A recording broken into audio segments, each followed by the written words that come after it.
Your lecture today is about enterprising. Is it? Oh, is it? It's about enterprising? Yeah. Is that what it says? Yeah, well, that's what I was told. So Oh, it's funny. I don't even know what that means. Like enterprise rental car? What am I enterprising? Like how do I come up with stories? Enterprising stories. How do Enterprising you come up stories. with stories? How do I come up? That's funny because that's one thing I know very little about. I have no idea what I'm going to talk to you about for the next hour. Because I actually have a producer whose job it is to kind of come up with the story ideas because I'm really not very good at it. And that person's job is to sort of scour local newspapers and blogs and local TV stations to try to find something that we think people will be interested in nationally. Now, and how do you decide? How do I decide? Well, that's a good question too because I've been doing this for so long, telling features at national level and local level. I feel like I've told every story there is to tell. So as soon as I hear of one that I've never done before or is unfamiliar and catches my interest, then I go, that's the story I want to tell. Now, what's your favorite story that you've ever told? My favorite story. It'd be easier for me to pick my favorite child because they are like my children. And I don't know, I can't really pick one.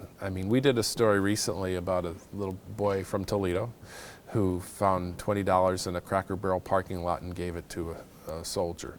And that story is up there as one of my top 10. I really couldn't pick my favorite, but that story is, it went viral. 2 presidents have asked to meet him.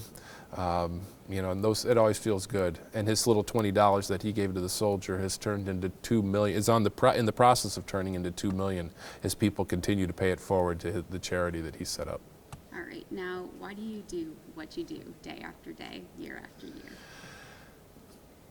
When I first decided what I wanted to do with my life, I wanted to do something where I felt like I could make a difference. And I was kind of naive. I thought journalism would be the way. I didn't really realize at the time that, journalism isn't necessarily the best way to change the world. But there are some niches where it is possible. And I feel like I've stumbled into one of those niches because I'm able to take 3 minutes out of a 22-minute newscast, and that's what it is when you take out the commercials, and find something positive and uplifting and life-affirming to kind of offset the previous 19 minutes. And I feel like that's what gets me coming back to work every day. Now, how did you fall into the feature reporting?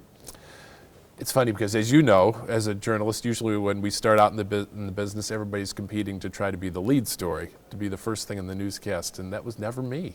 I wanted to be the thing at the end that made people feel something, made them laugh or made them cry, just left them with some kind of feeling.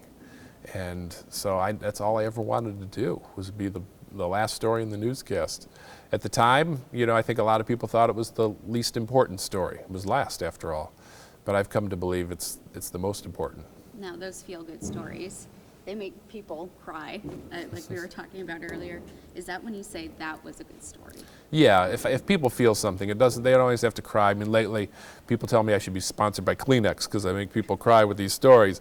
But they're not all that way. Not all of them, evoke that kind of emotion. Some people laugh at, but if I feel something after I've watched a story, and sometimes I do, even though I've watched it myself 100 times before it goes on TV, sometimes I'll watch it and I'll say, well, that hit the note I wanted to hit. That'll drive change, or that'll make people feel something. Now, going back to the producers who scour the papers and look for these stories, do they kind of bring you a palette and say, here's the ones that we found? Find one that you like? Yeah, they'll send me emails sometimes, and I send emails back saying, I don't want to do this. This isn't going to work. This isn't interesting. And then sometimes I'll send an email back saying, yes, let's do this. That's what happened when we found the kid in Toledo. I just know it when you see it. It's like pornography. You know it when you see it.